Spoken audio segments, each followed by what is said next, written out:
L'audience de ce jour est ouverte. Veuillez vous asseoir, s'il vous plaît.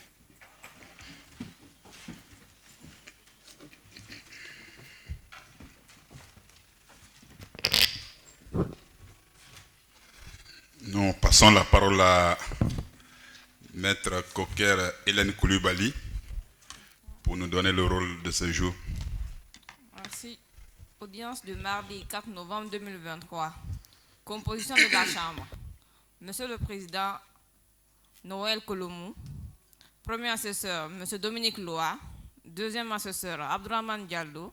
Troisième assesseur, Monsieur Bamoum Kolomou. Quatrième assesseur, Aboubakar Tiro Kamara. Greffière Hélène Coker Koulibaly. Ministère public, Monsieur Ali Touré. Numéro 1, RP 018. Ministère public, compte Elhadji Tidiane Ba, Amadou Tahirou Diallo, tous non détenus. Numéro 2, RP 036, bar 2022, Jean-Jacques Grenier, Olivier Roch, Christian Montefort, Sébastien Vachon. Numéro 3, RP 004, bar 2022, Souleymane Traoré. RP 055 bar 2022, Sogui Mapsar, Général Rémi Lama, non détenu. RP 015 bar 2023, Mamadou Mounir Diallo, non détenu. RP 020 bar 2023, Konso Silla, non détenu. Voici les dossiers qui sont inscrits au rôle d'aujourd'hui. Un deuxième rôle, ok. Audience en matière de liberté. Mardi 14 novembre 2023, la même composition, RP 047 bar 2023, Amadou Damarou Kamara, MD, du 27 avril 2022. Infraction, détournement de deniers publics, enrichissement illicite, blanchiment de capitaux, corruption dans le secteur public et privé, prise illégale d'intérêt et complicité. Partie civile, l'agent judiciaire de l'État.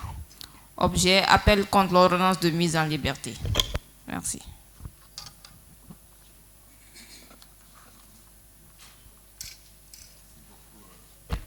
C'est bien vous, M. Traoré Suleiman?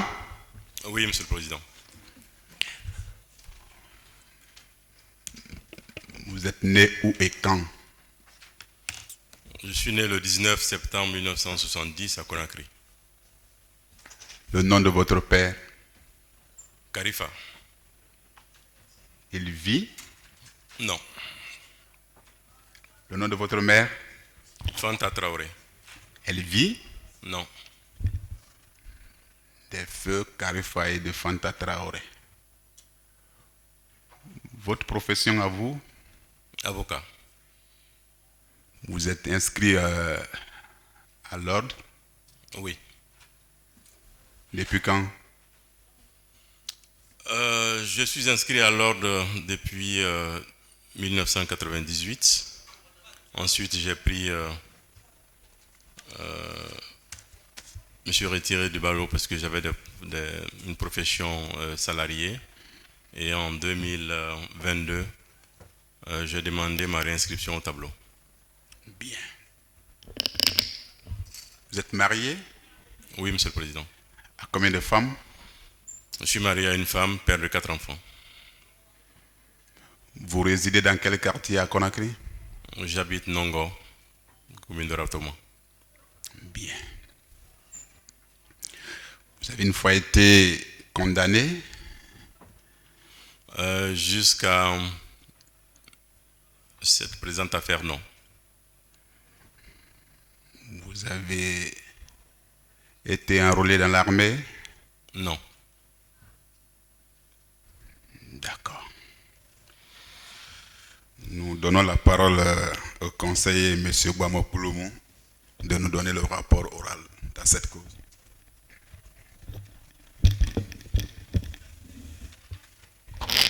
Merci, Monsieur le Président. Rapport d'appel. Suivant ordonnance de renvoi en date du 13 janvier 2023 de la Chambre de l'instruction de la CRIEF, M. Souleymane Traoré a été renvoyé devant la Chambre de jugement de la Cour de CCS pour y être jugé conformément à la loi. À l'issue des débats, cette Chambre a, dans son jugement numéro 023, du 31 juillet 2023 rendu la décision dont le dispositif est ainsi libellé. La Cour, statuant publiquement contradictoirement en matière correctionnelle et en premier ressort, après en avoir délibéré sur l'action publique, renvoie Souleymane Traoré des fins de la poursuite pour des faits de détournement de deniers publics et de surfacturation non établis. Le déclare par contre coupable des faits de corruption d'argent public, de blanchiment de capitaux et d'enrichissement illicite. Pour la répression, le condamne à 18 mois d'emprisonnement, dont 11 mois assortis de sursis et 1 milliard d'amende. Dit et juge que le montant de cette amende sera prélevé sur celui de 2 milliards consignés à la BCRG à titre de cautionnement.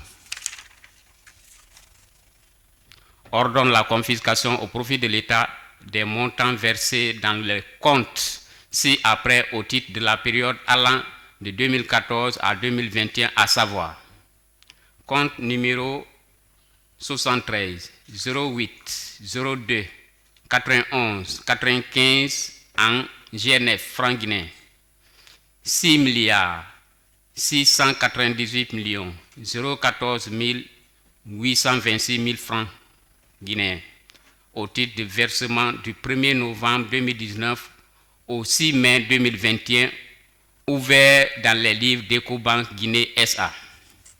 Compte numéro 073 08 03 05 55 en dollars US, 277 589,2 dollars US au titre des versements de la période allant du 11 novembre 2019 au 20 mai 2021, ouvert dans les livres de Ecobank Guinée SA. Compte numéro 00 40 00 30 81 bar 32 53 01 18 71 730 000 euros, solde du 24 janvier 2020, ouvert par Souleymane Traoré au nom de Fanta Traoré dans les livres de la Banque islamique. Tous objet de l'ordonnance de saisie conservatoire de compte bancaire numéro 002, Chambre d'instruction CRIEF 2022, du 10 février 2022 de la Chambre de l'instruction de la CRIEF. Sur l'action civile, reçoit la constitution de partie civile de l'État guinéen représentée par l'agent judiciaire de l'État. Condamne Souleymane Traoré à payer en faveur de l'État guinéen la somme d'1 milliard de francs guinéens à titre de réparation de tous les préjudices confondus. Dit et juge que le dit montant sera prélevé sur celui de 2 milliards de francs guinéens consignés à la BCRG à titre de cautionnement. Ordonne la main levée des saisies pratiquées sur les comptes bancaires ci-dessous, objet de l'ordonnance de saisie conservatoire de compte bancaire numéro 002-CI-CRIEF du 10 février 2022 de la Chambre de l'instruction de la Cour de ce siège. Compte numéro 09 942 103 825 en dollars US et en francs guinéens, ouvert dans les livres de la BICIGI, actuelle Vista Bank SA, au nom de Souleymane Traoré. Compte numéro 0040 03 30 81 225 301 27 en GNF, ouvert par Souleymane Traoré dans les livres de la Banque islamique de Guinée, au nom de Mandi Prince Traoré. Compte numéro 73 08 01 78 04 en GNF, ouvert par Souleymane Traoré dans les livres d'Ecobank SA en son propre nom, déboute l'État guinéen du surplus de ses prétentions comme non fondées. Ordonne le versement provisoire de tout le montant des dommages et intérêts alloués. Condamne Souleymane Traoré aux frais et dépenses envers l'État. Ordonne la publication du présent jugement dans les livres du journal officiel de la République à la charge de Souleymane Traoré. Le tout en application des dispositions des articles 25, 64 et suivants, 66, 94, 117, 135, 499, 764, 765, 771, 776 du Code pénal, 58 de la loi L 2017/041 Assemblée nationale du 4 juillet 2017 portant prévention, détection et répression de la corruption et des infractions assimilées. 7, 112.1, 113 de la loi L 2021-024 AN du 17 août 2021 portant lutte contre le blanchiment de capitaux et le financement du terrorisme. 247 et suivants. 497, 498, 500, 535, 554, 1140 du Code de procédure pénale, 1122 et suivants du Code civil. Ainsi fait et jugé, prononcer les jours et mois qui dessus. Contre ce jugement, l'agent judiciaire de l'État, représenté par Maître Pépé Antoine Lama, avocat à la Cour, a partiellement relevé appel par acte en date du 31 juillet 2023, motif pris qu'il aurait eu violation de la loi et des nullités lui causant ainsi tout tort et grief. Par autre acte en date du 8 août 2023, le procureur spécial près la CRIEF a également relevé appel contre le même jugement. Conformément aux dispositions des articles 575 et 578 du Code de procédure pénale, prétendant développer les motifs de son appel devant la Chambre des appels de la Cour. C'est en considération de ces éléments, Monsieur le Président, que notre Chambre devra statuer. Je vous remercie. Merci beaucoup, Monsieur le conseiller. Bien, nous donnons la parole à Maître Pépé Antoine et au procureur spécial de nous détailler les motifs de leur appel. Maître Baba Kamara, vous avez la parole. Merci, Monsieur le Président. Monsieur le Président, par ma voix, Maître Pépé Antoine Lama sollicite le renvoi de cette affaire pour qu'il soit là personnellement pour vous dire les motifs de son appel dans la dite affaire. Je vous remercie. Bien, Monsieur le procureur spécial.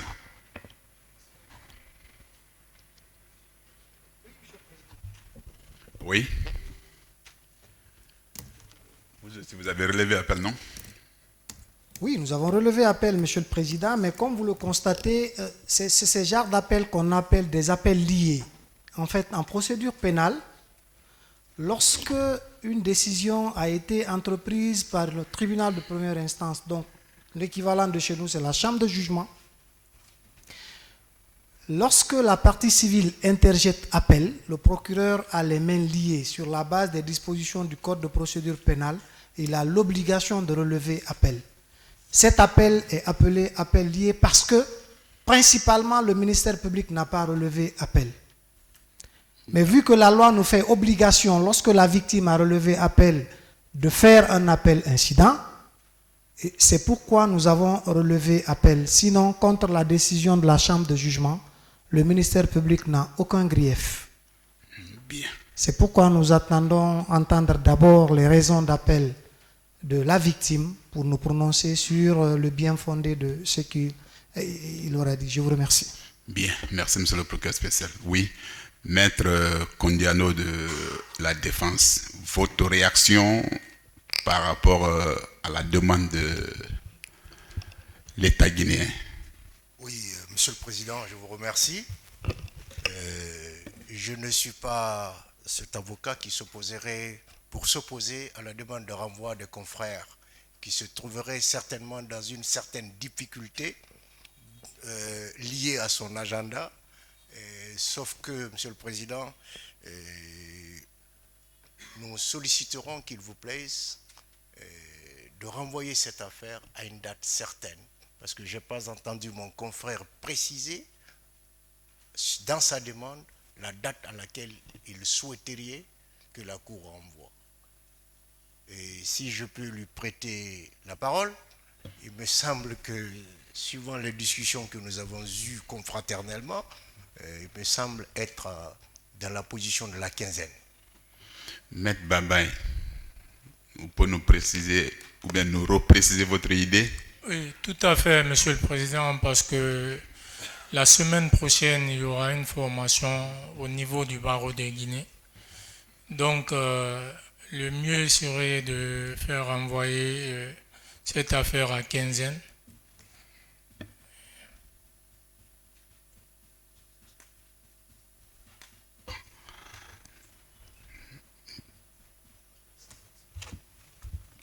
La quinzaine va être à quelle date exactement?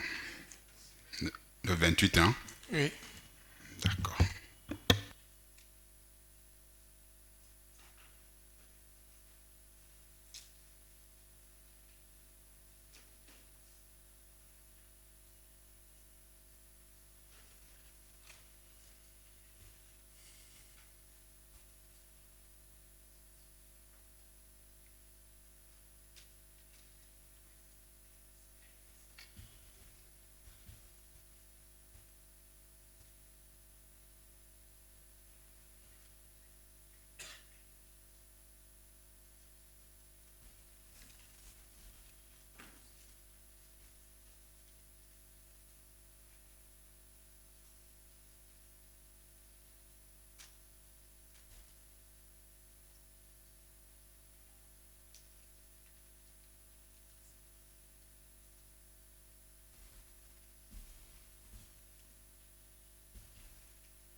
Dans cette cause, voici la décision de la Cour.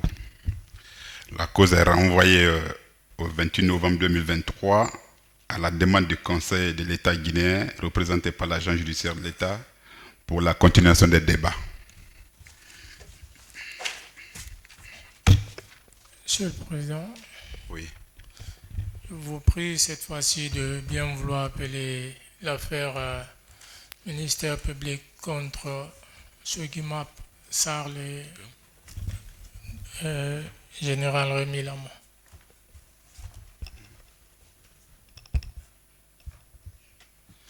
Je crois, Maître Babaye, vous allez permettre que nous prenions la cause ministère public contre M. Amadou Damaro Camara parce qu'il y a une question de liberté qui est en jeu. Il n'y a aucune objection, Monsieur le Président. D'accord, merci bien. Comme je voulais solliciter un renvoi dans cette affaire aussi, Rémi Lamont, parce qu'il y a l'une des parties civiles qui n'est pas présente dans la salle et je ne vois pas ses conseils. D'accord, d'accord, je crois.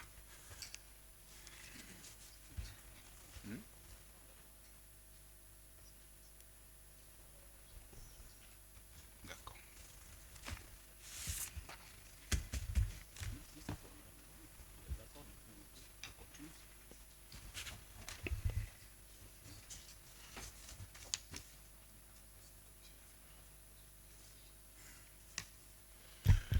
D'accord. Vous dites dans la cause, vous voulez solliciter un renvoi, c'est ça? Vous voulez que le renvoi soit accordé pour quand? À 2 semaines, comme la semaine prochaine, il n'y aura pas. Oui, de l'autre côté. Les avocats qui sont présents. D'accord.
La Cour renvoie au 28 novembre 2023 à la demande du Conseil de l'État guinéen, représenté par l'agent judiciaire de l'État, pour l'ouverture des débats.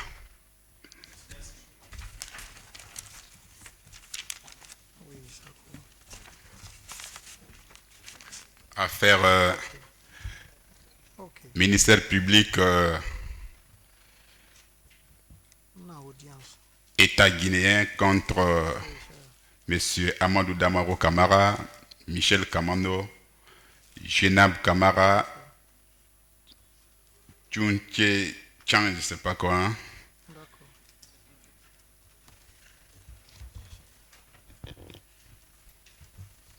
Monsieur Amadou Damaro Camara.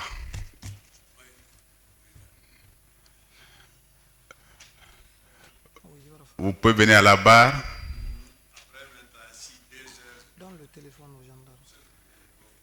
Vous préférez rester là-bas? Ok, maître, il faut l'envoyer le micro.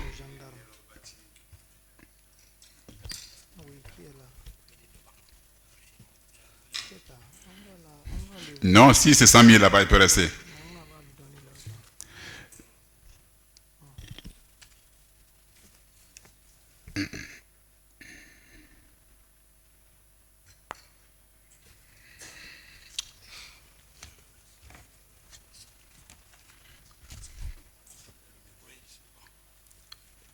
C'est bien vous, monsieur Amadou Damaro Camara? Oui, monsieur le président. Vous êtes né où et quand? Je suis né le 9 avril 1952 à Zérékoré. Le nom de votre père? Feu Mamadi Kamara. Le nom de votre mère? Feu Makroa Kamara. Votre profession, monsieur Camara? Économiste financier. Vous êtes marié? Oui, monsieur le président. À combien de femmes? 3 femmes. Vous avez des enfants? J'en ai 13, par la grâce de Dieu. Vous avez une fois été condamné? Non, monsieur le président. Vous avez fait l'armée? Vous avez été enrôlé dans l'armée? Non, sauf le service civique sous la Première République. D'accord. Vous avez fait la commune de base, c'est ça? C'est ça, oui. Donc vous êtes un officier en réserve. À 71 ans, c'est pas évident. Selon le président Laurent Gbagbo, qui est sergent de grade. D'accord. Vous résidez dans quel quartier à Conakry? Bon, comme je viens de vous dire, disons à Matoto ou à Symphonia, c'est la même chose. Bien. Nous laissons la parole à Monsieur Tiro Camara de nous donner le rapport oral dans cette cause. Monsieur Camara, vous avez la parole.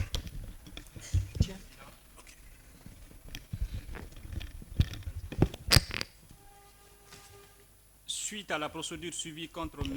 Amadou Damaro Camara et 3 autres personnes, tous poursuivis pour des faits de détournement de deniers publics, d'enrichissement illicite, de prise illégale d'intérêts, de blanchiment de capitaux et complicité.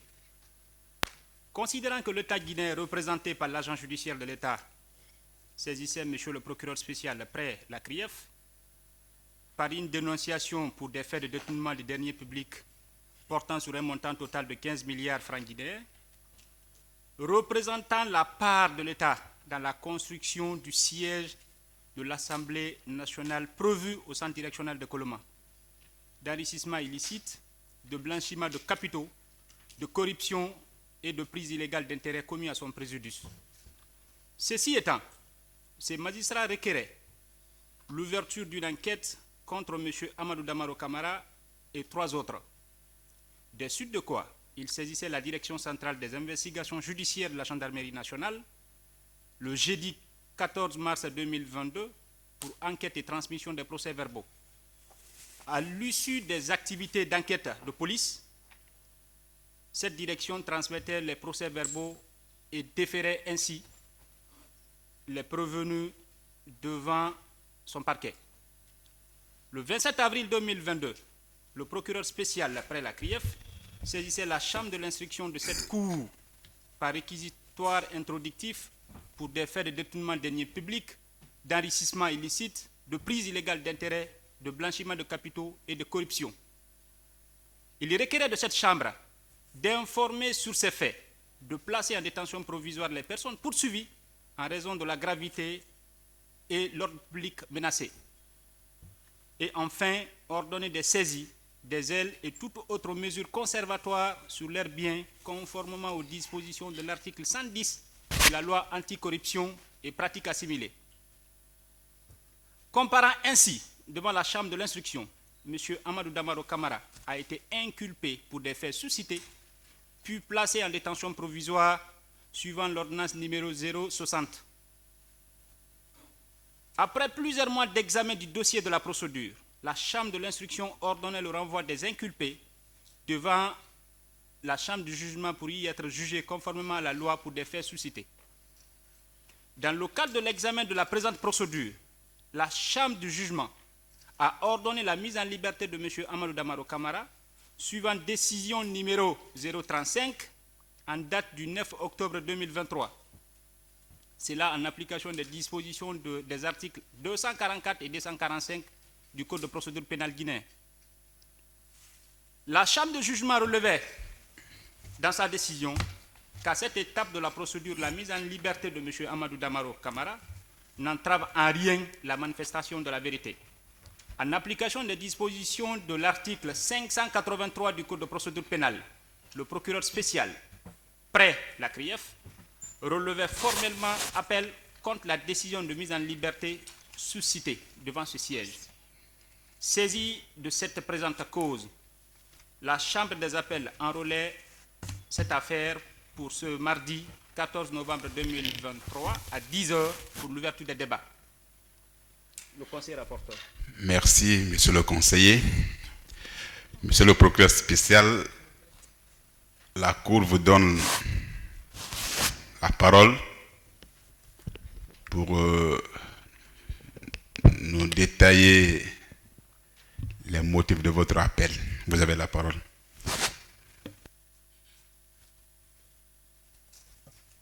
Merci, Monsieur le Président. Monsieur le Président, vous avez constaté et dans la lecture du rapport qui a été très fidèle, un survol de la procédure suivie contre M. Amadou Damaro Camara et 3 autres pour les faits de détournement de deniers publics, enrichissement illicite, corruption et prise illégale d'intérêts. Monsieur le Président, honorable assesseur, ces faits découlent de la mise à la disposition de l'Assemblée nationale d'alors, législature dans laquelle M. Amadou Damaro Camara était le président, d'une somme de 15 milliards de francs guinéens à l'effet d'entamer la construction du siège de l'Assemblée nationale. Monsieur le Président, honorable assesseur, dans l'utilisation de cet argent, plusieurs gabegies ont été commises. La dilapidation de ces fonds a été faite par M. Amadou Damaro Camara et son équipe.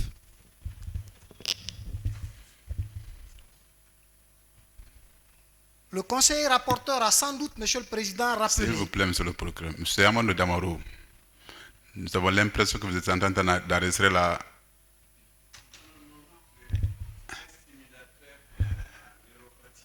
Merci beaucoup. Merci beaucoup. Continuez, Monsieur le procureur.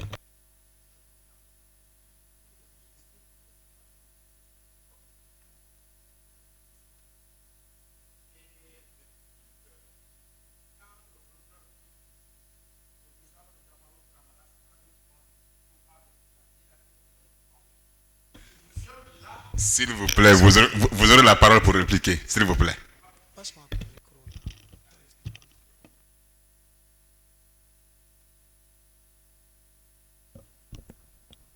Vous avez bien fait, Monsieur le Président, de le leur rappeler, parce que moi, j'ai la tête sur les épaules et vous ne pouvez pas me faire dire ce que je n'ai pas dit. Je sais bien ce que moi je dis. Hein. Voilà. Si vous ne comprenez pas français, retournez à l'école pour apprendre. Vous ne pouvez pas me faire dire ce que je n'ai pas dit. Monsieur le procureur, donnez les motifs de votre appel, s'il vous plaît. Monsieur le Président, j'ai le droit d'insister là-dessus. S'il vous plaît. Ils sont ici, ils sont nulle part. Comment ils peuvent me faire dire ce que je n'ai pas dit? Restons dans le débat. Je suis dans le débat. Donnez-nous les motifs de votre appel, s'il vous plaît. Je disais, Monsieur le Président, honorable assesseur, que ces faits découlent de la mise à disposition de l'Assemblée nationale d'alors d'un montant de 15 milliards de francs guinéens. Cette Assemblée nationale, à l'époque, était présidée par M. Amadou Damaro Camara. Ces 15 milliards ont été mis à la disposition donc de cette Assemblée à l'effet d'entamer la construction d'un siège digne de ce nom, pouvant abriter notre Assemblée nationale, la représentation du peuple.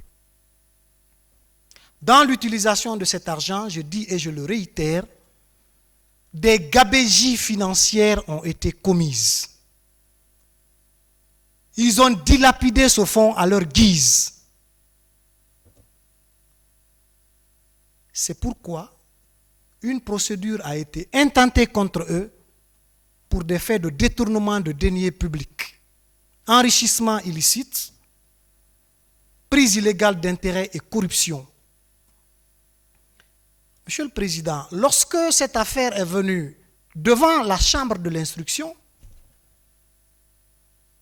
ces magistrats ont pu retenir des indices concordants contre les 4 prévenus et ont décidé à ce que M. Amadou Damaro Camara soit détenu provisoirement.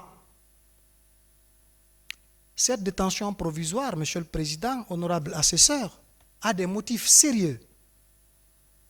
C'est le législateur qui le dit, que la détention provisoire est ordonnée pour les motifs suivants.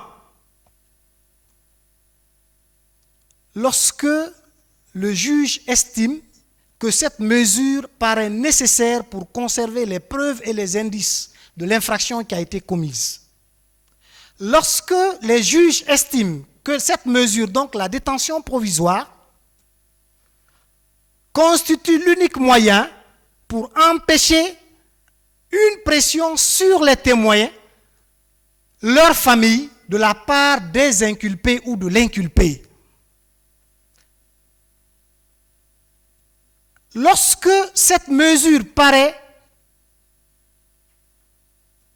comme étant un moyen pour empêcher également une pression sur la victime ou sa famille.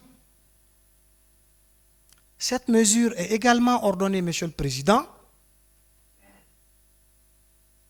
pour garantir le maintien de la personne inculpée à la disposition de la justice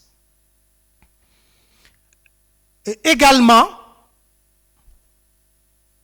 pour empêcher une collision frauduleuse entre les personnes poursuivies pour les mêmes faits, donc les co-auteurs.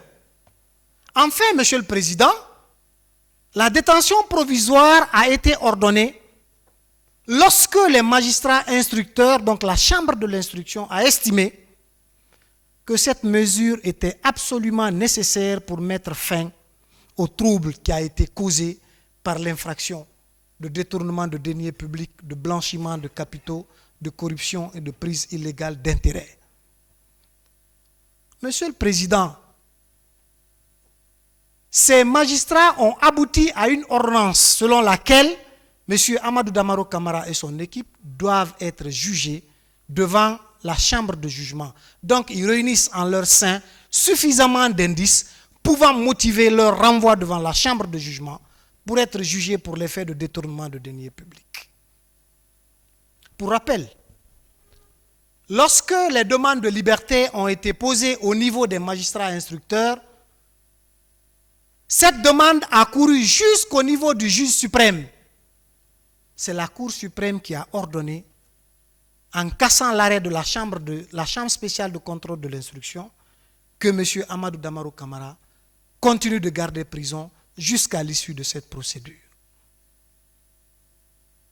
Vous constaterez avec moi, Monsieur le Président, honorable assesseur, que le législateur a prévu cette mesure, donc la détention provisoire, pour deux raisons fondamentales. La première, ce sont les mesures d'investigation, et la seconde, ce sont des mesures de sûreté. Ces mesures d'investigation, c'est pour permettre une bonne recherche des différentes méthodes de manifestation de la vérité. Lorsque le législateur dit que la détention provisoire constitue un moyen de conserver les indices et les preuves matérielles de la commission de l'infraction, une collision frauduleuse entre les auteurs, empêcher des pressions sur les témoins ou les victimes. Ce sont des mesures d'investigation, cela. Et lorsque on sait, Monsieur le Président, que l'instruction définitive se fait à la barre, en ordonnant, en comparant devant la chambre de l'instruction dès les premières audiences, et en ordonnant la liberté de M. Amadou Damaro Camara, nous estimons, Monsieur le Président, honorable assesseur, que la chambre de jugement a méconnu le bien fondé des dispositions pertinentes relatives aux règles de détention provisoire. Lorsque elle-même, cette chambre de jugement, a ordonné des mesures d'instruction allant dans le sens de la manifestation de la vérité, lorsque M. Amadou Damaro Camara a fait des déclarations à la barre, la chambre de jugement a écrit à la Banque centrale, elle a écrit à l'actuel CENI, elle a écrit à EDG, elle a écrit à la SEG, à l'effet de lui remonter toutes les pièces liées aux actes posés par M. Amadou Damaro Camara, à l'époque président de l'Assemblée nationale, dans l'utilisation du montant de 15 milliards de francs guinéens. C'est une mesure d'instruction qui a été ordonnée, sans attendre l'issue de cette mesure, Monsieur le Président. Sans attendre l'issue de cette mesure.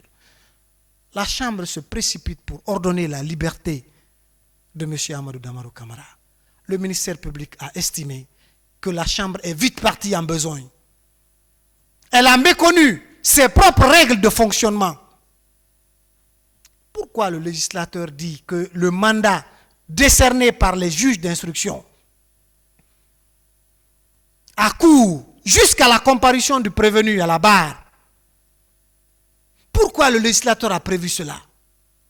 C'est parce qu'il sait que l'instruction définitive se trouve à la barre ici et que d'autres mesures d'instruction peuvent être ordonnées.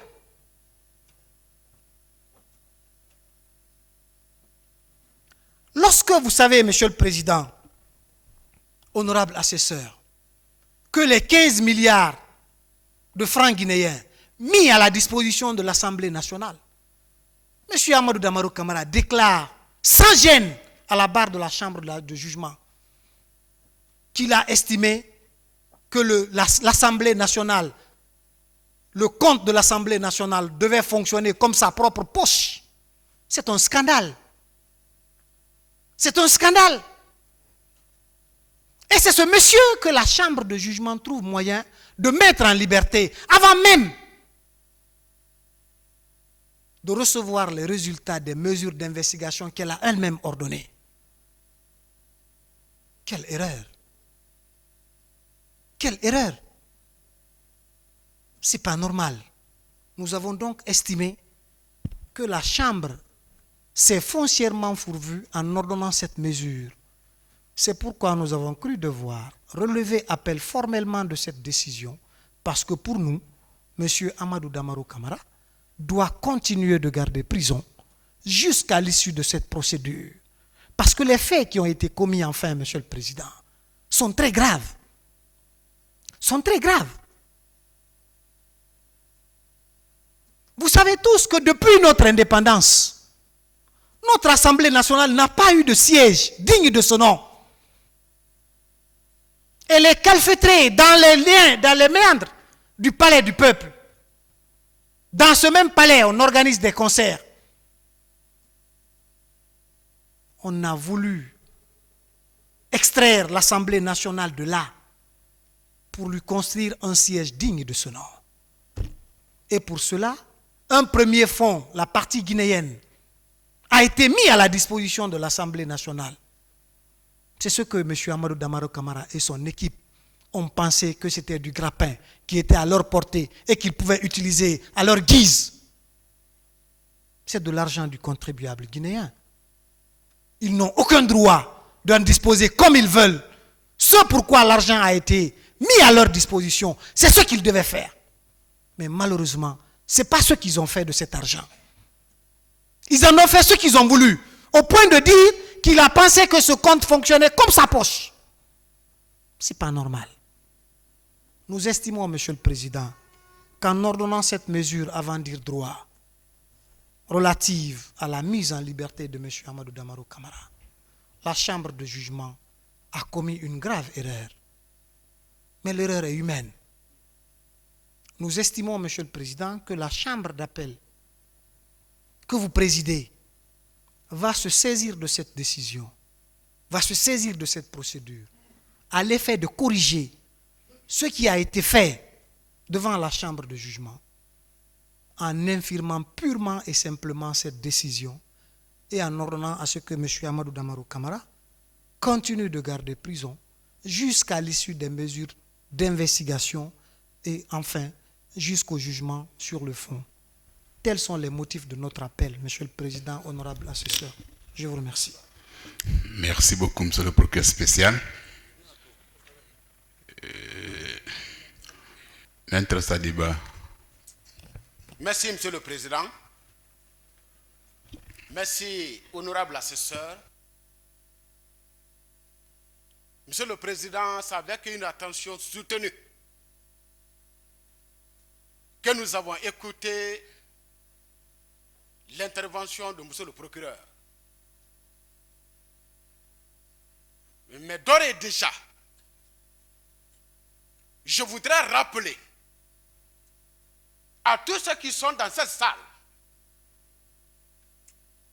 qu'à date, M. Amadou Damarou Kamara et ses co-prévenus bénéficient de la présomption d'innocence. J'ai cru entendre tout à l'heure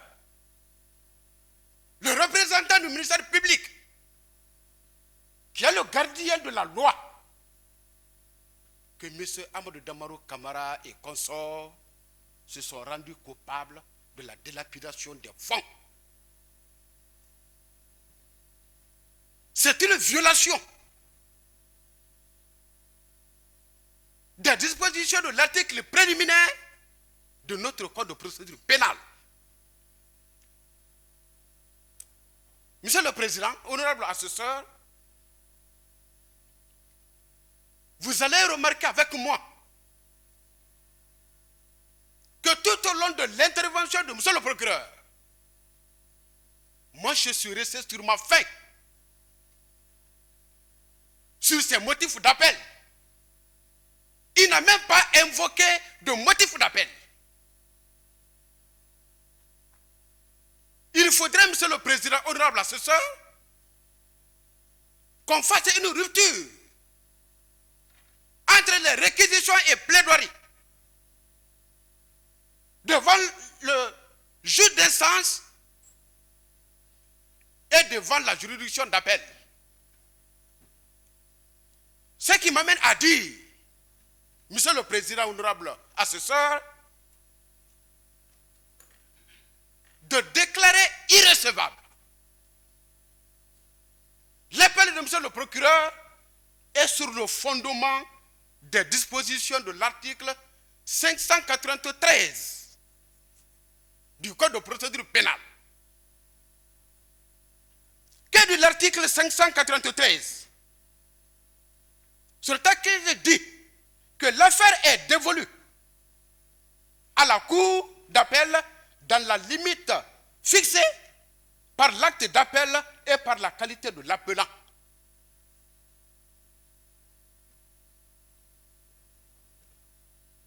Monsieur le procureur aurait dû mettre dans son acte d'appel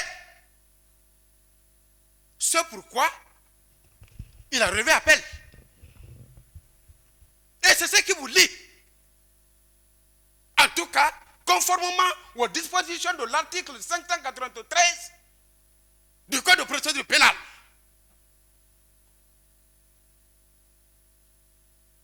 Dans son acte d'appel, vous avez certainement votre copie. Nulle part, il n'y est mentionné les motifs pour lesquels Monsieur le procureur spécial a relevé appel.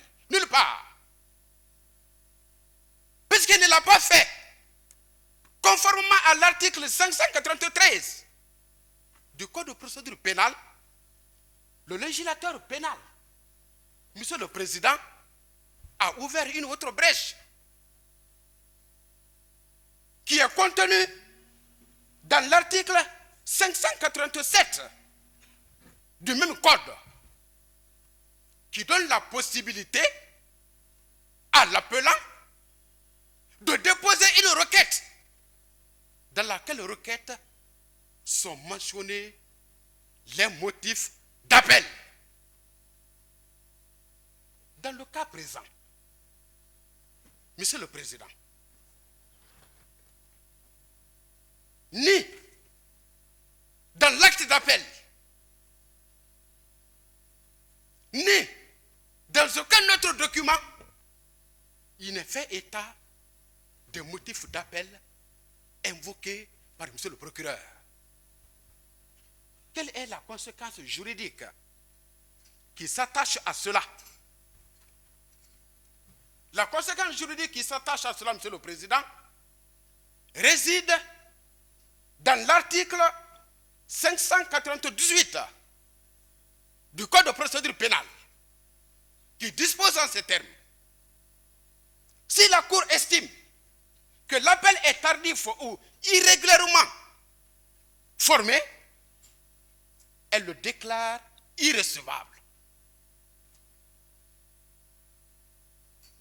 Dans le cas présent, c'est un appel irrégulier. Pour ce motif, vous allez déclarer l'appel de Monsieur le procureur spécial irrecevable pour violation des articles dont je viens de donner lecture. Si la Cour revenait à passer outre de ces moyens d'irrecevabilité, elle est priée de suivre ce qui suit.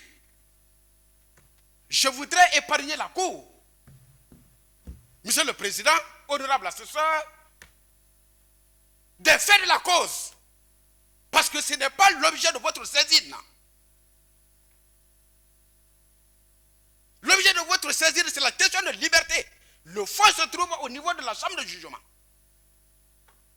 À ce niveau, je mets au défi Monsieur le procureur spécial de prouver par une pièce quelconque que M. Amadou Damaro Camara et consorts se sont rendus coupables de détournement de 15 milliards. C'est lui qui a abordé le fond. Je suis obligé de défendre les intérêts de M. Amadou Damaro Camara relativement au fond. Je vous apprends qu'à date, avec la perspicacité de la Chambre de jugement, tous les services impliqués dans la construction du nouveau siège de l'Assemblée nationale ont reçu une ordonnance de M. le Président pour déposer toutes les pièces comptables. À date, M. le Président, ces pièces comptables sont versées au dossier de la procédure. Tout est versé. Et il ressort la lecture de ces pièces. Qu'il y a eu 9 milliards et poussières dépensées avec des supports comptables joints du moins ça, à cet état descriptif. C'est versé au dossier.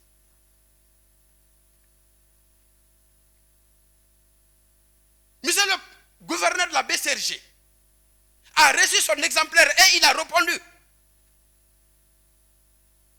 en fournissant le relevé bancaire de l'Assemblée nationale à la date du 3 décembre 2021. Il apparaît clairement dans ce relevé bancaire qu'il est resté un solde créditeur de 6 milliards 13 millions de francs guinéens sur le compte de la BCRG. Ça, c'est une évidence. Pour que monsieur le procureur ne peut pas reconnaître cette évidence qui est versée au dossier. Sa mission, monsieur le Président, honorable assesseur, je le dis, ce n'est pas seulement de vouloir la détention des paisibles citoyens, la détention des paisibles citoyens. Son rôle aussi, c'est de défendre les libertés individuelles des citoyens. C'est en cela qu'il est investi de la mission de requérir à charge et à décharge. Mais il ne le fait pas, monsieur le Président. M. Amadou Damaro Camara fait l'objet d'acharnement. Monsieur le Président, pour dire que monsieur le procureur spécial s'acharne contre M. Amadou Damaro Camara, je vous prie d'écouter avec moi l'alinéa 5 de l'article préliminaire du Code de procédure pénale qui dit ceci.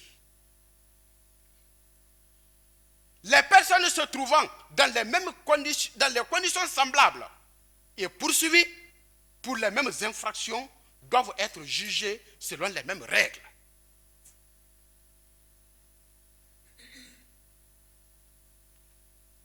L'alinéa 10 du même article préliminaire dispose que dans notre législation pénale, c'est la liberté qui est la règle. La détention est l'exception. Dans le cas présent, ils étaient 5 dans le dossier. Monsieur Le Sani Nabé, paix à son âme. Monsieur Le Sani Camara, paix à son âme, a laissé sa peau dans cette procédure. Ils étaient 2. Maintenant, c'est M. Amadou Damaro seulement qui est en détention. Tous les autres sont en liberté. Ceux qui violent frontalement l'alinéa 5 de l'article préliminaire de notre Code de procédure pénale.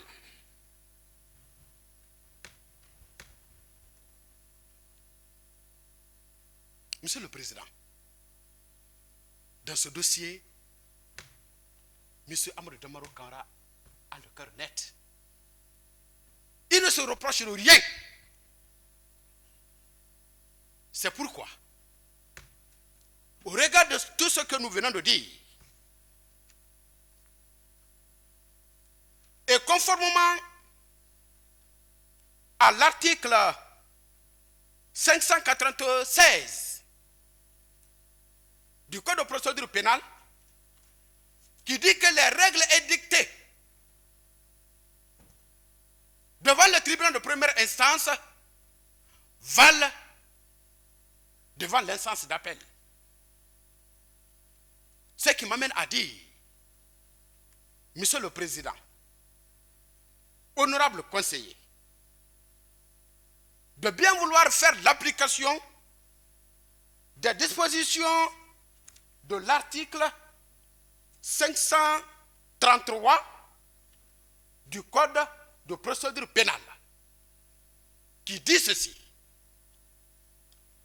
le jugement est rendu soit à l'audience même à laquelle ont eu lieu les débats, soit à une date ultérieure.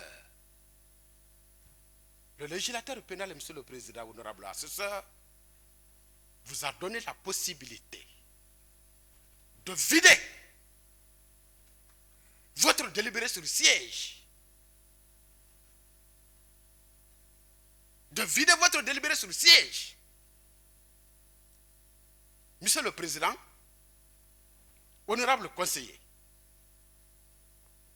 j'ai entendu des propos de la part de Monsieur le procureur spécial auxquels propos je ne répondrai pas, pour le respect dû à votre cour.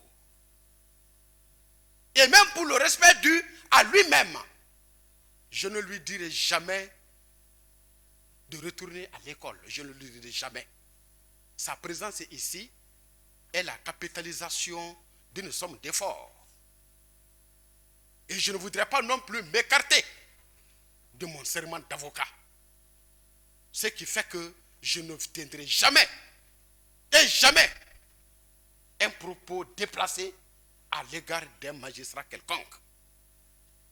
Mais, dans un procès pénal, il faut que chacun sache ses limites.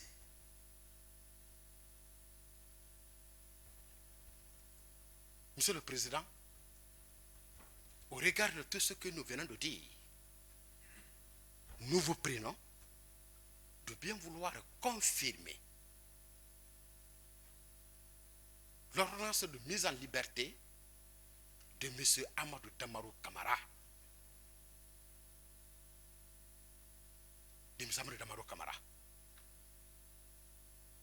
Il a fait plus de 18 mois en détention.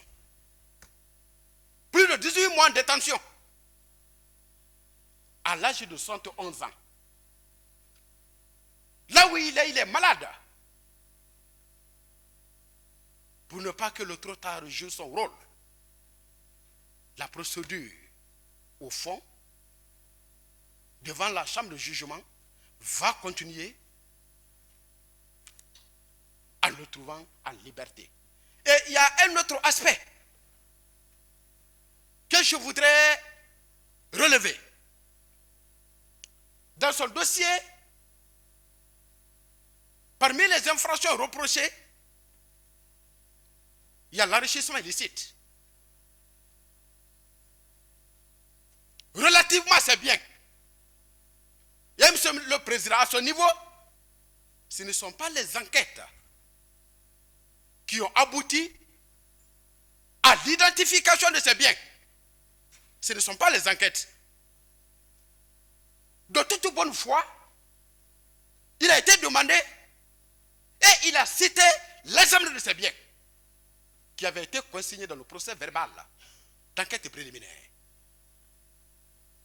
À l'audience du 9 octobre,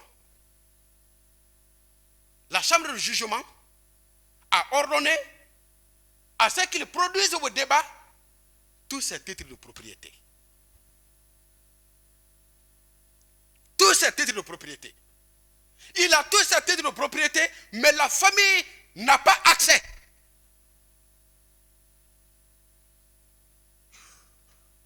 Lui, il est en détention.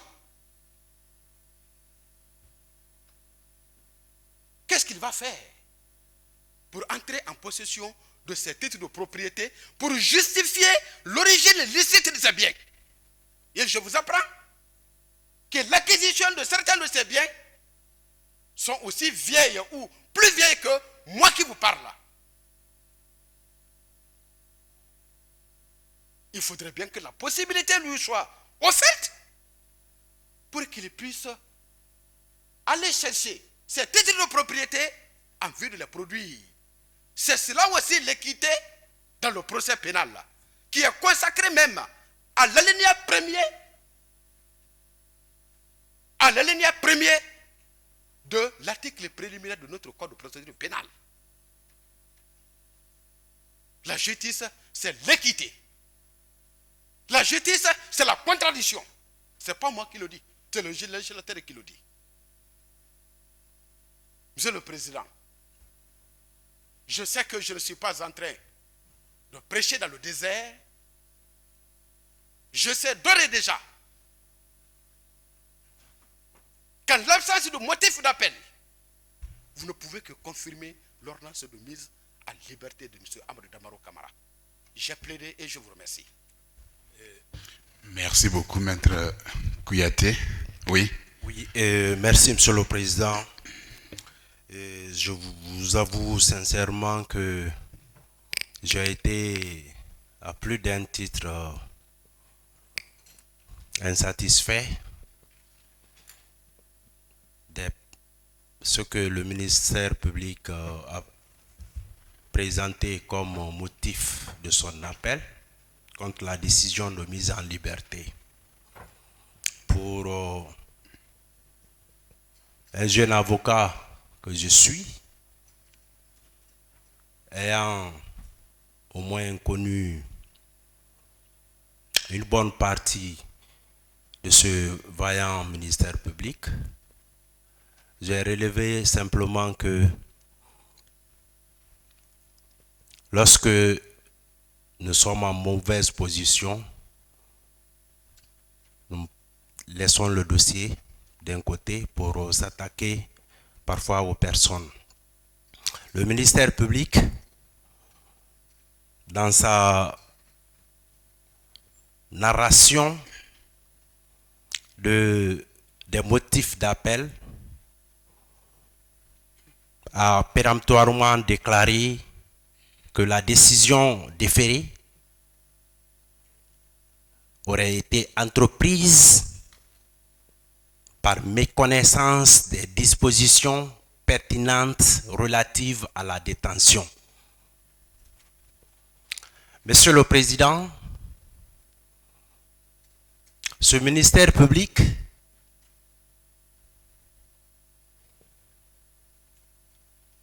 n'est pas non seulement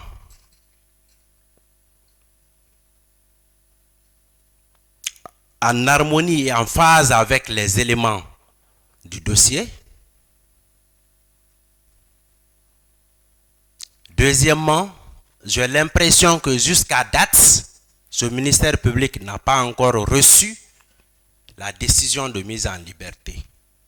Sinon, pour un professionnel talentueux qui est ce vaillant représentant du ministère public, il aurait simplement développé des motifs de droit juridiques et soutenables, en tout cas devant une formation de la CRIEF que vous êtes, surtout la Chambre des appels. J'ai été heureux lorsque je l'ai vu à l'audience. Monsieur le Président, lorsque dans un tâtonnement, le ministère public parle de dilapidation qui a été commise, c'est une manière simplement d'impressionner ou de faire certainement de l'écho dans la presse, alors que nous avons autre objectif à rechercher, celui de la démonstration juridique de l'inexistence des raisons et motifs valables susceptibles de justifier le maintien en détention honorable Amadou Damaro Camara. Monsieur le Président, lorsque le ministère public invoque maladroitement les dispositions relatives aux effets du mandat décerné par le juge d'instruction, ces effets sont prévus par l'article 288 du Code de procédure pénale guinéen. L'article 288 dispose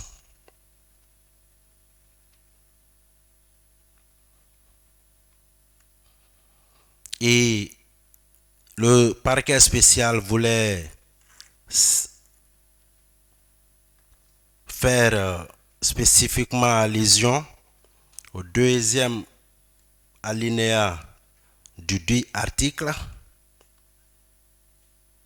Je vais vous épargner de la lecture du premier alinéa. Le deuxième alinéa dispose: le mandat d'arrêt ou de dépôt décerné contre l'inculpé conserve sa force exécutoire jusqu'à comparution devant la juridiction de jugement. Monsieur le Président,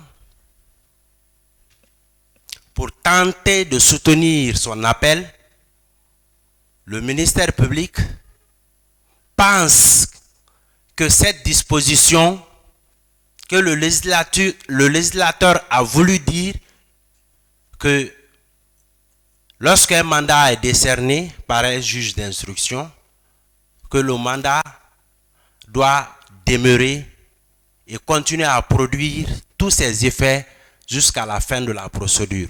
Mais peut-être que il peut être en mesure d'impressionner ce public à un certain moment, mais pas vous, puisque vous avez entre vos mains les mêmes instruments juridiques que le ministère public.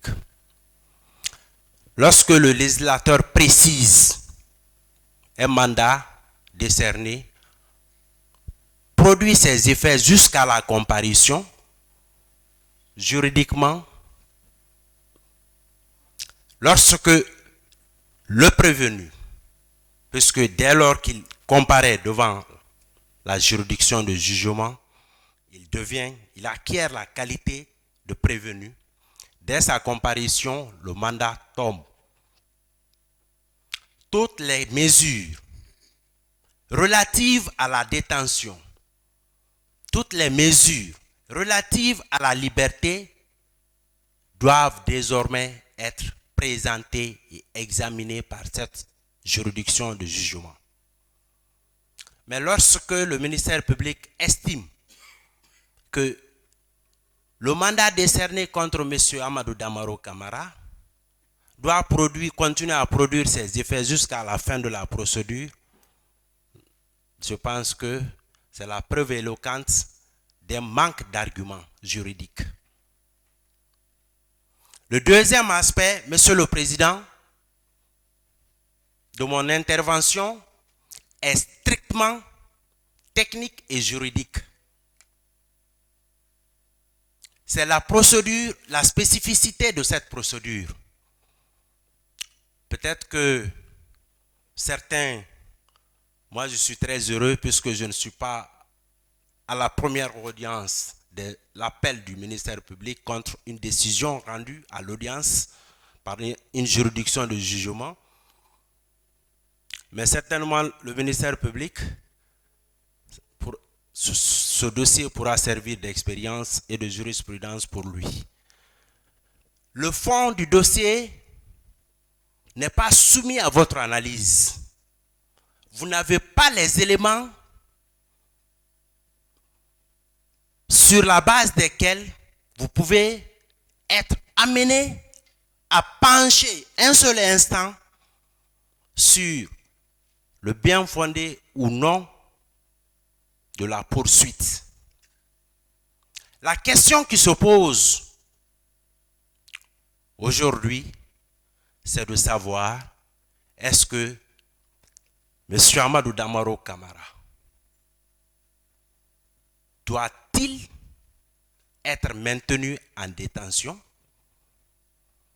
Et la réponse à cette question, Monsieur le Président, elle est réglementée devant toutes les formations, que ce soit devant le cabinet d'instruction, nous avons dépassé ce stade, que ce soit la formation de jugement, il y a les conditions et les éléments en l'absence desquels, même si la détention avait été ordonnée, la personne placée en détention doit être mise en liberté. Et d'ailleurs, ce qui est malheureusement dans notre système judiciaire rarissime, ce sont les décisions de mise en liberté d'office. C'est rarissime dans notre système judiciaire, malheureusement. Or, Monsieur le Président, ailleurs, lorsque une des circonstances ou les circonstances ayant prévalu au placement en détention d'un inculpé ou d'un prévenu disparaît, la personne concernée doit recouvrer sa liberté. C'est le sens, d'ailleurs, de l'article préliminaire de notre Code de procédure pénale qui fait de la liberté la règle et la détention l'exception. C'est pourquoi, lorsque vous allez parcourir les dispositions de l'article 235 du Code de procédure pénale réglementant les conditions de la détention, vous allez relever, Monsieur le Président, un certain nombre de choses. Mais certainement, le ministère public est plusieurs fois, ce sont des aspects qui échappent à leur analyse. Le législateur exige que pour qu'il y ait la détention, la première condition, c'est la preuve à travers les circonstances. Vous devez apporter la preuve des circonstances que ces éléments-là ne peuvent être atteints par le placement sous contrôle judiciaire de la personne concernée. Mais Monsieur le Président, dans le dossier de la procédure, je vais simplement vous faire remarquer que lorsque le législateur in extenso dispose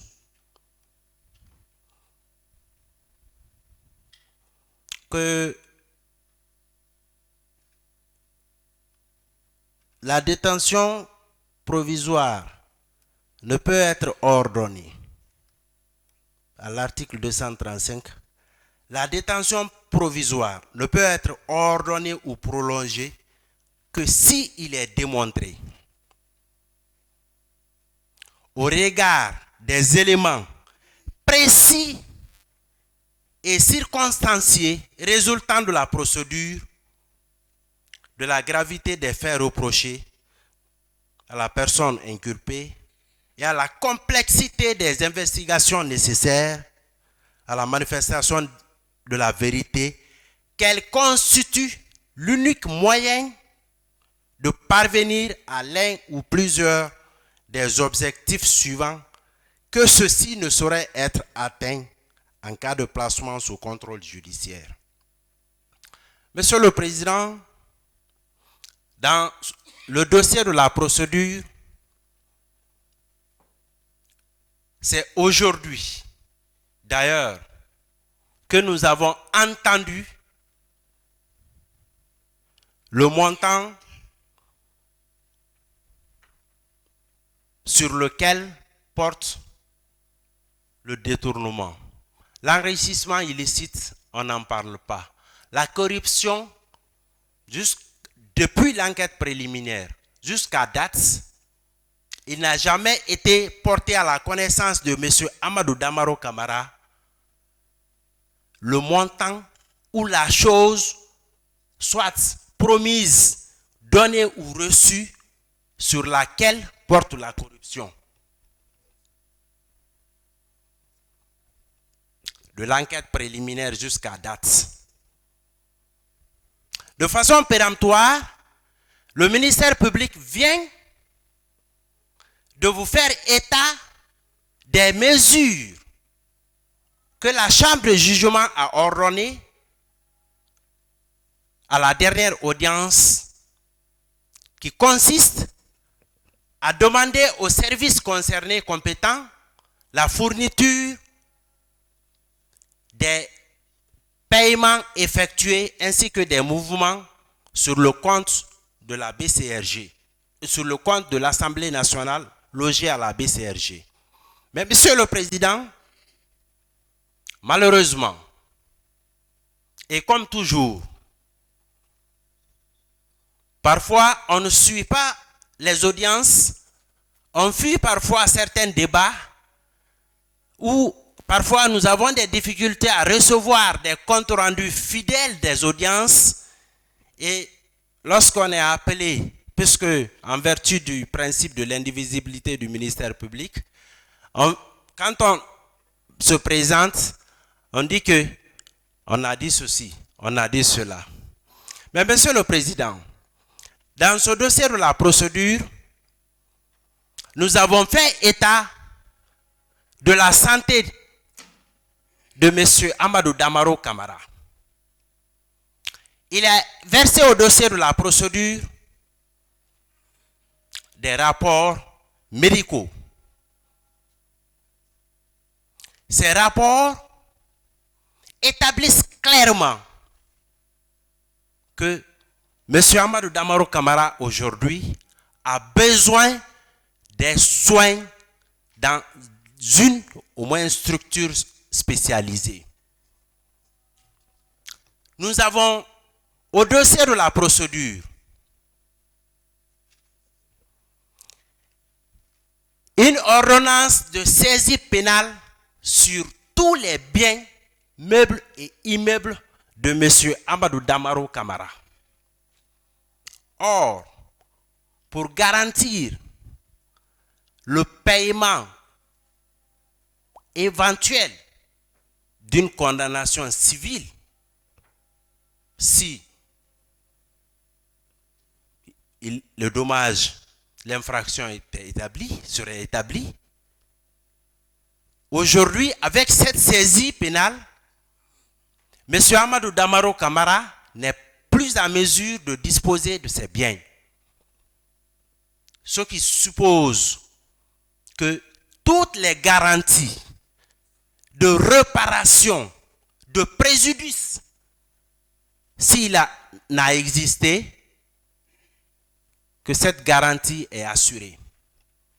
Aujourd'hui, Monsieur le Président, l'appréciation des circonstances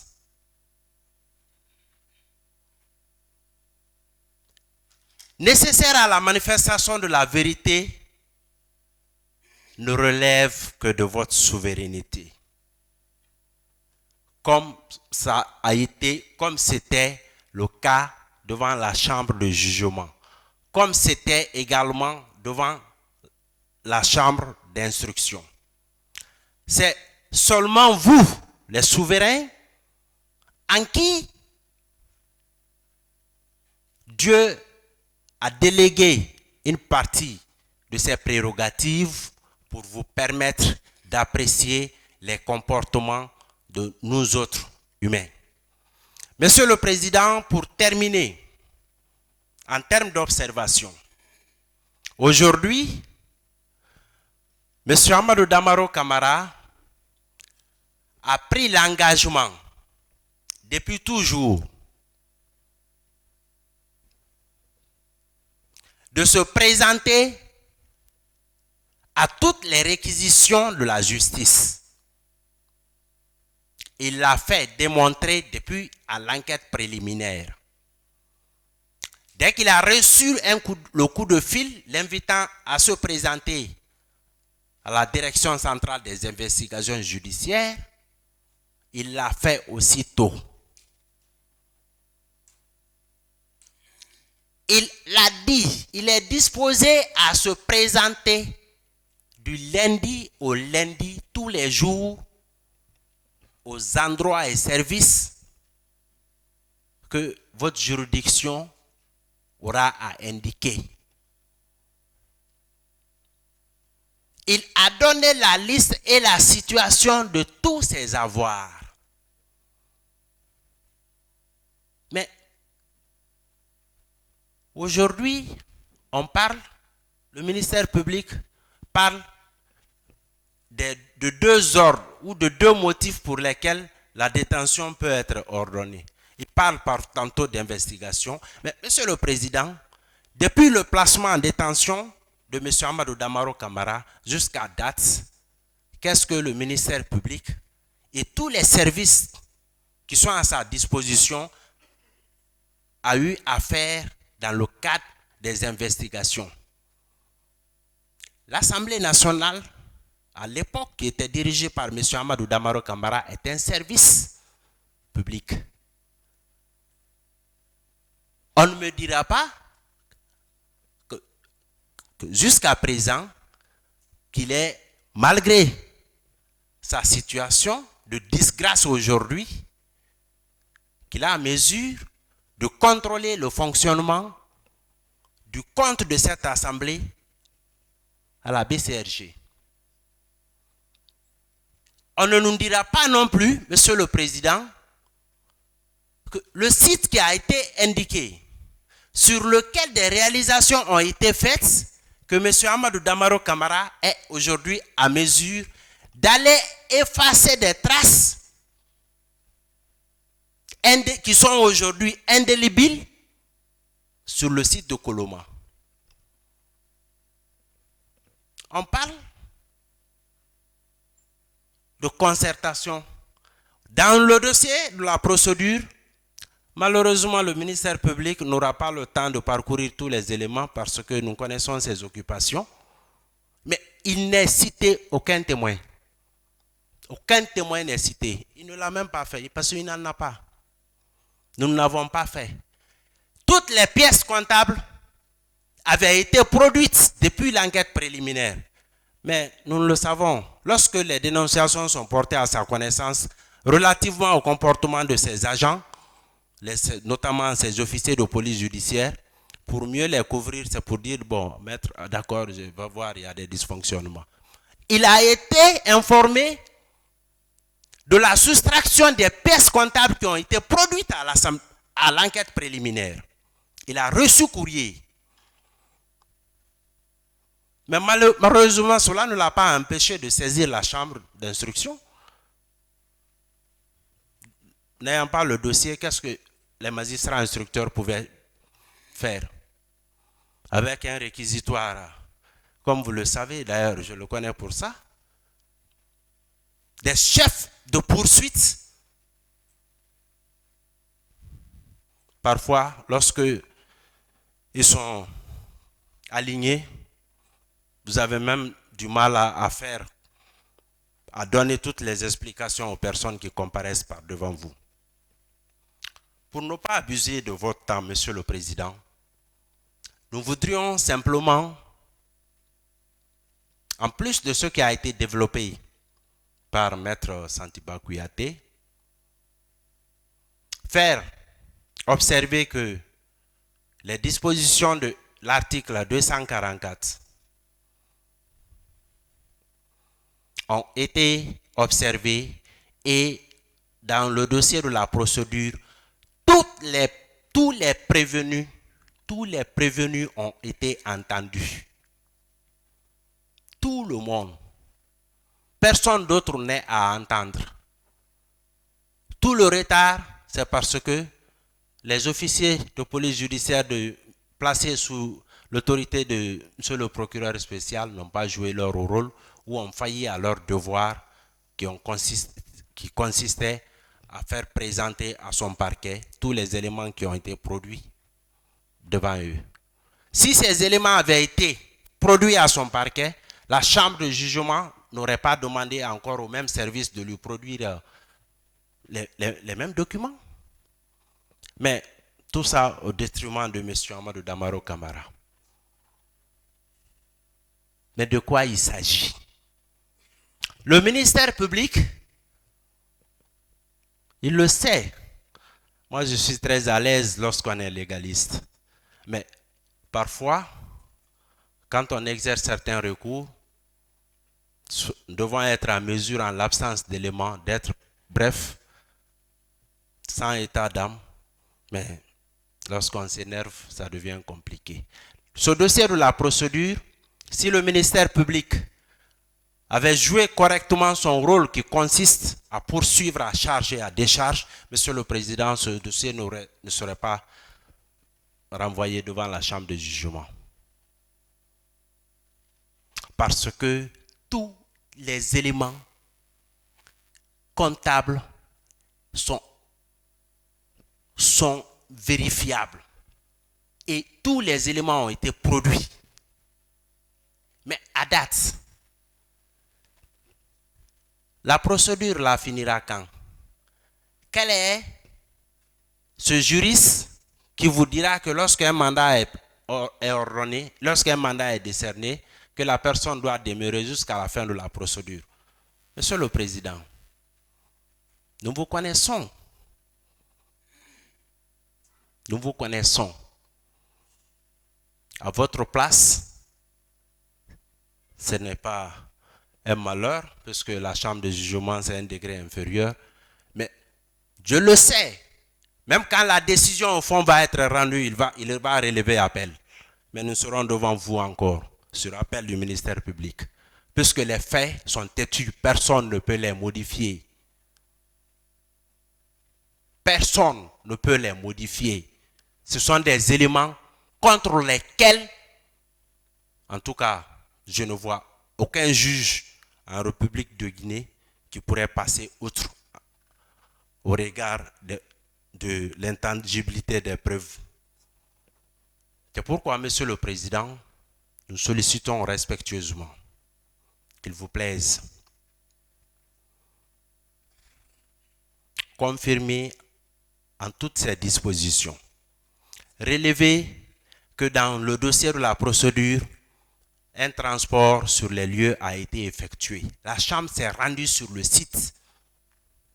Toutes les mesures d'investigation susceptibles d'être administrées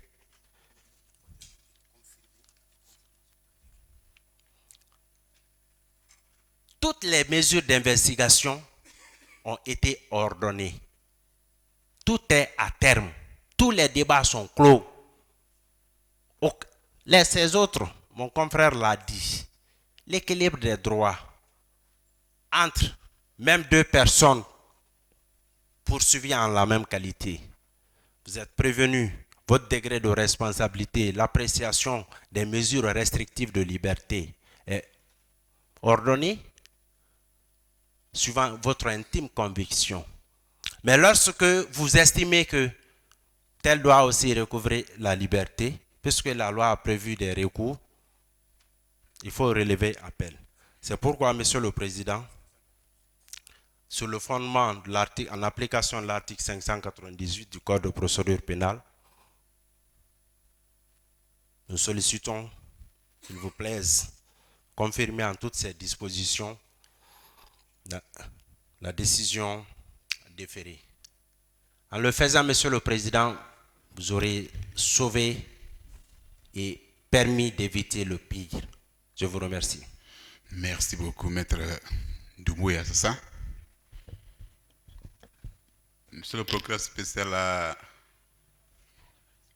quelque chose à dire? Vous me permettrez, Monsieur le Président, d'intervenir à l'effet de laver plusieurs choses que j'ai entendues ici et qui n'ont pas leur raison d'être. J'ai entendu plusieurs choses ici et c'est ce que j'ai dit à l'entame. J'ai dit de ne pas me faire dire ce que je n'ai pas dit. Et c'est sérieux, hein? Ne me faites pas dire ce que je n'ai pas dit. C'est important. Lorsque la défense vous dit que moi j'ai taxé, j'ai qualifié M. Amadou Damaro Camara de coupable de dilapidation, je n'ai pas dit ça. Moi je sais devant qui développer ça. Hein? Je n'ai pas dit ça. J'ai dit qu'ils ont dilapidé. Je n'ai pas prononcé le terme coupable ici. Ce n'est pas moi qui ai dit ça. Ne me faites pas dire ce que je n'ai pas dit. Et on me dit qu'on ne devait pas toucher le fond, que c'est moi qui suis allé au fond. Nous savons ce que nous faisons. Nous savons très bien que ce dossier, le fond, se trouve devant la chambre de jugement. Nous l'avons dit ici. Nous sommes ici parce qu'une liberté a été ordonnée de façon erronée. C'est tout. Monsieur le Président, honorable assesseur, ils sont en train de développer des arguments fallacieux. Ils sont en train de vous relever les dispositions de l'article préliminaire du Code de procédure pénale, selon lesquelles les personnes poursuivies pour les mêmes faits doivent être jugées selon les mêmes règles. À mon sens, Monsieur le Président, et pour appuyer cela, ils sont en train de vous dire que non, M. Amadou Damaro Camara a été poursuivi avec 3 autres. C'est lui qui est en détention, les autres ne sont pas en détention. Et que sur la base de cela, des personnes poursuivies pour les mêmes faits n'ont pas été traitées ou jugées en fonction des mêmes règles. Monsieur le Président, c'est une mauvaise interprétation de l'article préliminaire du Code de procédure pénale. Cet article préliminaire, c'est d'ailleurs le résumé de notre procédure pénale. Mais il faudrait bien le comprendre, c'est pour des personnes douées d'intelligence. Lorsque le législateur vous dit les personnes poursuivies pour les mêmes faits doivent être jugées selon les mêmes règles, mais ça veut dire quoi? Lorsque 2 ou plusieurs personnes sont poursuivies pour les mêmes faits, les dispositions contenues dans ce code de procédure pénale doivent leur être appliquées. Ça veut dire quoi? Qu'on ne doit pas prendre une personne, lui appliquer les règles contenues dans le code de procédure pénale, et l'autre, son co-inculpé, on lui applique les règles d'un autre code. C'est ce que ça veut dire. Mais lorsque 2 ou plusieurs personnes comparaissent devant un juge d'instruction, et le juge, après examen du procès verbal qui lui a été soumis pour examen, après lecture et analyse de ce procès verbal, estime que ces personnes n'ont pas les mêmes degrés d'implication, que ces personnes ne résument pas en leur sein les mêmes degrés d'indice, il revient au juge de placer un tel en détention, de laisser un tel en liberté et de placer un tel sous contrôle judiciaire. Cela, c'est l'appréciation souveraine du juge. Ils sont en train de faire une mauvaise interprétation des règles préliminaires du Code de procédure pénale. Ce n'est pas ce que ça veut dire. On peut dénier au juge, un juge d'instruction surtout, la faculté d'analyser les faits et les indices liés aux personnes qui sont présentées à lui. On peut lui dénier ce droit. Vous n'avez jamais vu cela? 10 personnes, 15 personnes comparant devant un juge d'instruction, et le juge place 2 ou 3 personnes en détention, place 3 ou 4 personnes sous contrôle judiciaire et laisse le reste en liberté. Vous n'avez pas vu cela? Ou bien les personnes comparaître devant un tribunal, que 3 soient condamnés, 2 soient relaxés, ou bien selon vous, lorsque 5 personnes comparaissent pour les cas de vol, ces 5 personnes, s'il y a condamnation, doivent toutes être condamnées? Ce n'est pas cela que le législateur a voulu dire. il faut relire l'article, mais faites une lecture intelligente. Vous comprendrez le sens. Monsieur le Président, honorable assesseur, quand je dis bien qu'il y a des difficultés de compréhension du français de l'autre côté, c'est évident. C'est évident parce que si cela n'était pas, on n'allait pas vous lasser à la figure les dispositions de l'article 587 du Code de procédure pénale. Non. On vous dit de déclarer mon appel irrecevable, motif pris du fait que je n'ai pas joint à mon appel la requête pour le soutenir et que pour ce motif, il faut que mon appel soit déclaré irrecevable. Quelle hérésie! C'est de la cécité juridique ça, Monsieur le Président. Qu'est-ce que le législateur a dit dans les dispositions pertinentes de l'article 587 que eux-mêmes ils ont cité? Une requête contenant les moyens d'appel peut être remise dans les délais prévus par la déclaration d'appel au greffe de la juridiction. Elle est signée de l'appelant ou d'un avocat inscrit au barreau. Peut-être que cette lecture rapide peut leur sauter aux yeux. Mais je reprends. Une requête contenant les moyens d'appel peut être remise dans les délais prévus pour la déclaration d'appel au greffe de la juridiction. Elle est signée de l'appelant ou d'un avocat inscrit au barreau. Monsieur le Président, vous n'avez pas besoin d'un lexique juridique. Vous n'avez pas besoin même d'un dictionnaire ordinaire pour comprendre ce que le législateur a voulu dire dans cette disposition. Lorsque le législateur le plus intelligent de tous, parce qu'il est prévoyant, lorsqu'il prévoit le verbe pouvoir, en instituant une possibilité, pas une obligation. En légistique, de passage, la légistique, c'est cette science qui permet de légiférer, qui permet d'écrire les textes de loi. En légistique, ce sont des subtilités. La possibilité ou l'obligation, et le législateur est péremptoire là-dessus. Lorsque quelque chose est obligatoire, le législateur utilise le vocable doit. Lorsque c'est une possibilité donc aléatoire, le législateur vous dit peut. S'il dit peut, ça peut ne pas. C'est la compréhension basique. Et donc, on ne peut pas, Monsieur le Président, vous dire de déclarer notre appel irrecevable, motif pris du pied des dispositions de l'article 587 du Code de procédure pénale. Et pour le lire, ils étaient déjà partis à l'article 593 qui dit que l'affaire est dévolue à la cour d'appel dans la limite fixée par l'acte d'appel et par la qualité de l'appelant, ainsi qu'il est dit à l'article 599. Pour eux, si je n'ai pas fait de requête pour joindre à mon acte d'appel, l'appel qui vous est dévolu en tant que juridiction supérieure, vous devez déclarer mon appel irrecevable. C'est pourquoi j'ai dit, ce n'est même pas une lecture erronée, c'est une mauvaise compréhension du français qui est parlé dans cette disposition.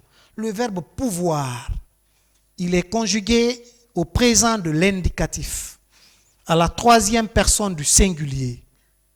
Pouvoir, il peut. Il peut. Ça veut dire, il peut ne pas. Ce n'est pas une obligation. Nous ne l'avons pas fait parce que nous estimons que devant la chambre des appels que vous présidez, Monsieur le Président, justement, nous développerons de façon et en termes clairs les motifs de notre appel. Et ça, la loi ne nous l'interdit pas. Monsieur le Président, honorable assesseur, ils ont touché l'affaire au fond. Je ne suis pas pressé pour ça. Je ne suis pas pressé pour ça. Cette affaire de passage, s'il y a une affaire qui est venue à la CRIEF et qui devait normalement être prise en flagrant délit, c'est bien cette affaire. Les choses étaient claires dedans, très claires. On devait prendre ça en flagrant délit. Mais vous savez, à mon parquet, les décisions, on les prend de façon collégiale. C'est une équipe qui travaille. Sinon, ils sont en train de vous dire qu'il y a 9 milliards qui ont été utilisés sur les 15 milliards. D'abord, il y a un qui a dit que c'est ici que lui, il a su que ces 15 milliards qui ont été reprochés à son client. Je le lui concède parce que je ne sais pas ce qui s'est passé entre eux, je le lui concède. Mais depuis le départ, votre client sait, depuis le juge d'instruction ou devant la chambre de l'instruction, que c'est un montant de 15 milliards qui ont été compromis. Et on vous dit non, il y a 9 milliards qui ont été utilisés et une somme de 6 milliards se trouvait dans les comptes. Ils savent tellement faire les calculs. Parce que 6 plus 9, arithmétiquement, ça donne 15. C'est ce qu'ils tentent de justifier, Monsieur le Président, honorable assesseur. Sauf que le débat ne se trouve pas là. Il est loin de là. Moi, je ne discute pas de cela ici. On reviendra devant la chambre de jugement qui est habilitée à recevoir tout ça. Je suis pressé qu'on revienne là. Sur la foi de mon serment, je suis pressé qu'on revienne là. Dans cette affaire, la vérité se trouve dans les détails. Ce n'est pas dans ce que vous mijotez devant les gens comme ça.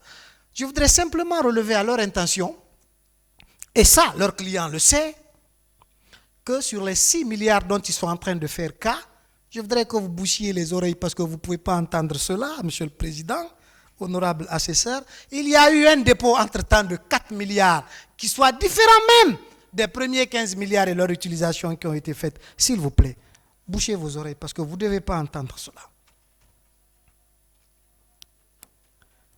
Alors, on revient à l'article 288, alinéa 2 du Code de procédure pénale. Ils disent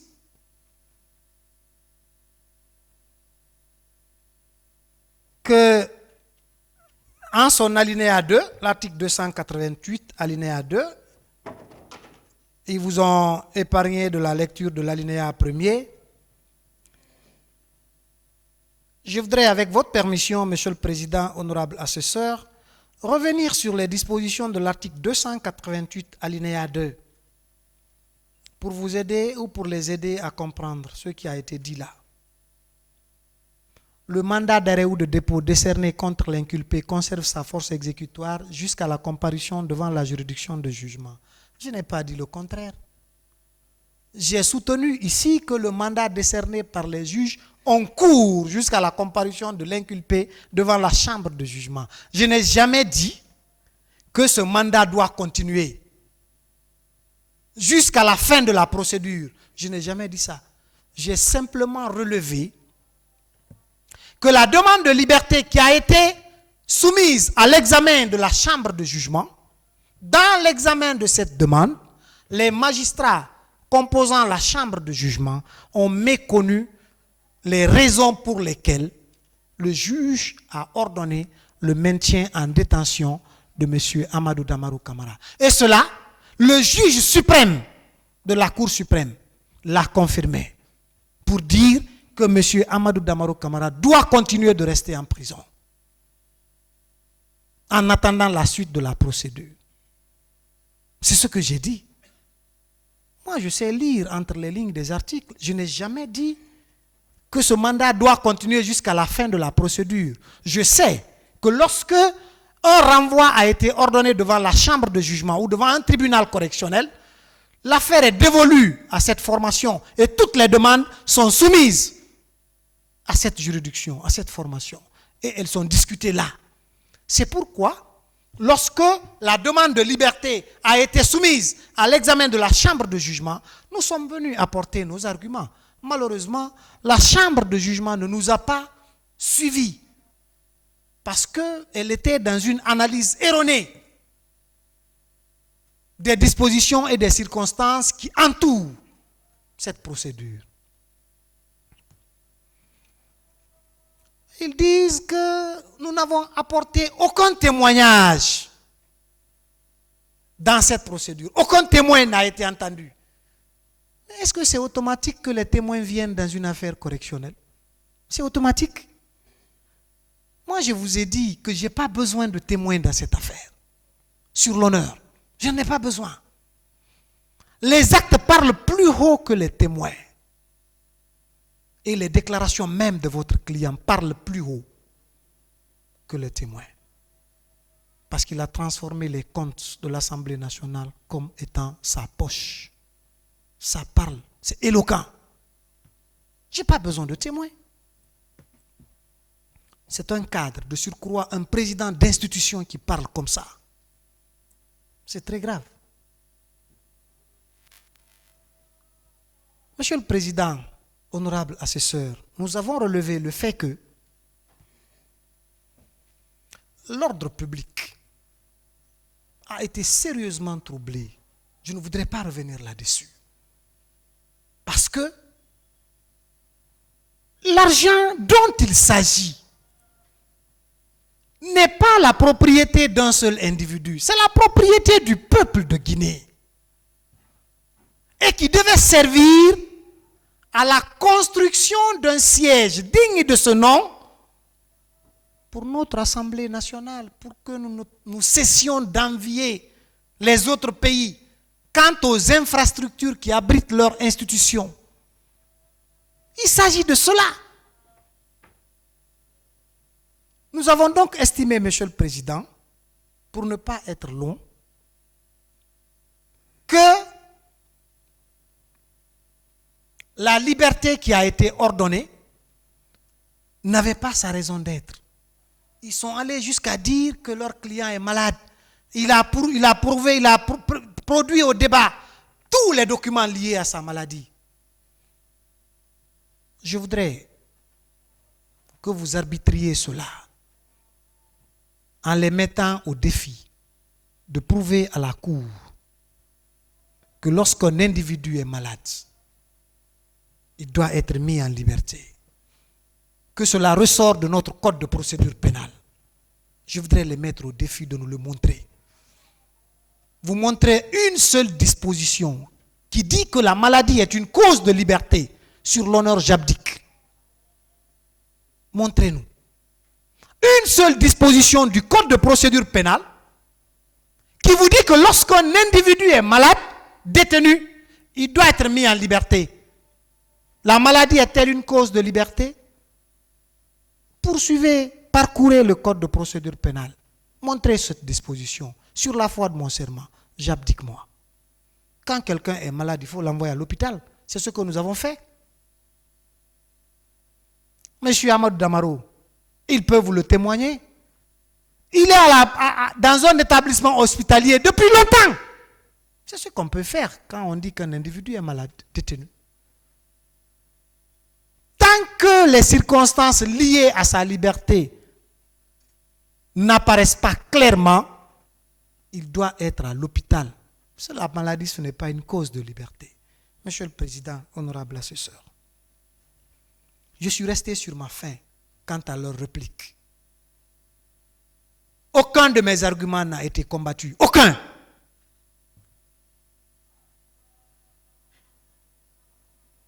Nous sommes ici pour des questions d'avant-dire droit qui devaient, dans les conditions normales, être d'ailleurs faites de façon à un débat succinct.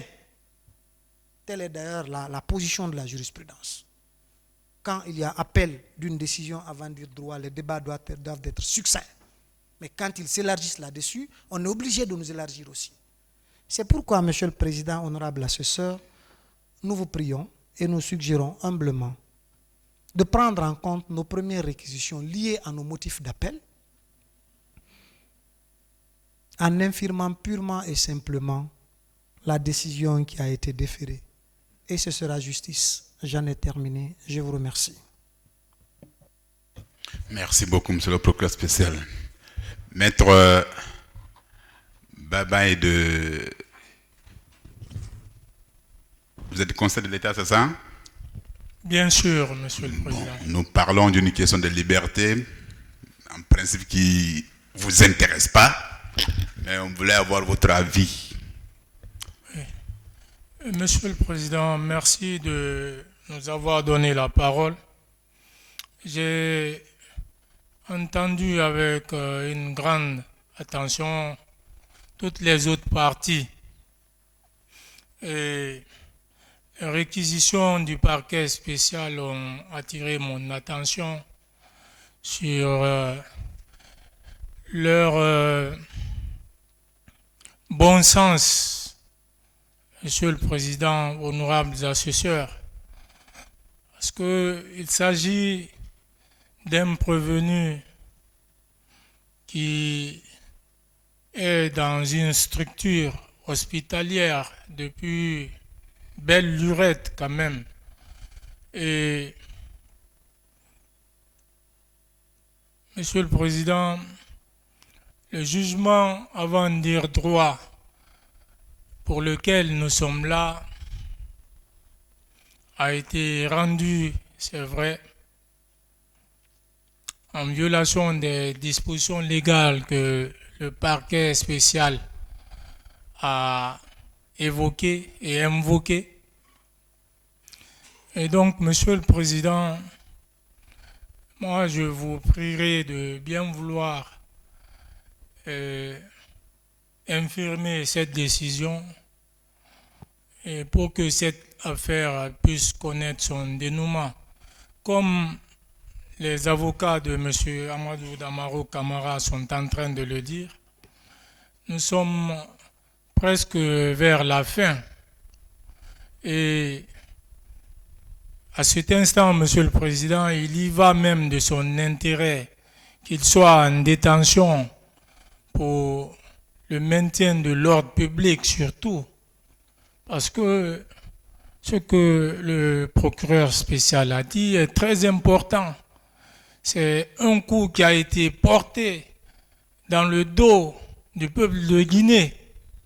Donc il y a beaucoup de personnes qui en sont frustrées. Et ces personnes pourraient même s'en prendre à M. Amadou Damaro dans les rues de la capitale. Non, maître Baba, non. Non, je dis pourrait, je parle. Non, c'est pas possible. Je parle à l'impératif, Monsieur le Président. Non, c'est pas possible. C'est pas possible qu'un citoyen s'attaque à un prévenu. Il se pourrait. Je dis, Monsieur le Président, il se pourrait. Parce que le législateur même l'a prévu. Je crois bien, c'est l'article 285 du Code de procédure pénale, Monsieur le Président. 235, hein, c'est ça. Donc, Monsieur le Président, ce que je dis, je le dis à juste titre.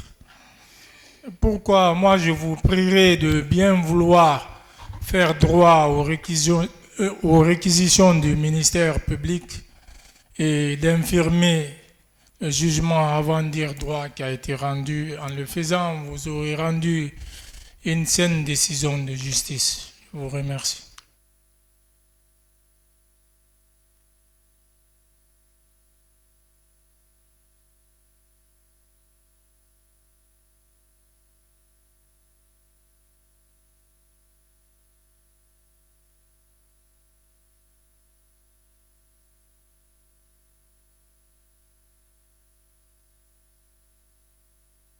Voici la décision de la Cour dans la présente cause. La Cour met la cause en délibéré pour décision a été rendue le jeudi 16 novembre 2023. Donc le jeudi qui vient là, toutes les parties se présentent pour prendre la décision. Merci bien. Mamadi Mounir n'est pas présent. Monsieur le Président. Oui. Mounir est